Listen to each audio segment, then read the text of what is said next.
सरहदी कशीदगी के बावजूद भारत एशिया कप खेलने के लिए तैयार है। पाकिस्तान और हिंदुस्तान के दरमियान होने वाली सरहदी कशीदगी के बावजूद भारतीय टीम एशिया कप में हिस्सा लेगी। मीडिया रिपोर्ट्स में दावा किया जा रहा है कि T20 वर्ल्ड कप के इनेकाद से कबल पाक भारत हाई वोल्टेज मुकाबला मद्दाहों को देखने को मिलेगा, क्योंकि एशिया कप 2025 में रिवायती हरीफ एक दूसरे के मद्दे मुकाबले आएंगे। इवेंट की मेजबानी मुत्तहिदा अरब इमारात करेगा, ताहम मेजबानी के राइट्स भारत के ही सुपुर्द होंगे।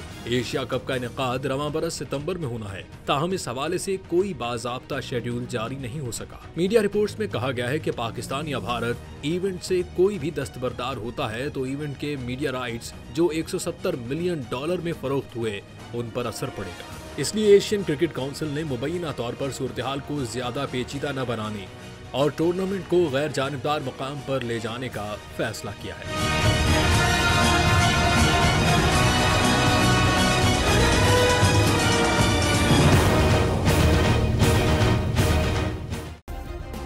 सब्सक्राइब करें और बेल दबाएं ताकि कोई खबर रह न जाए।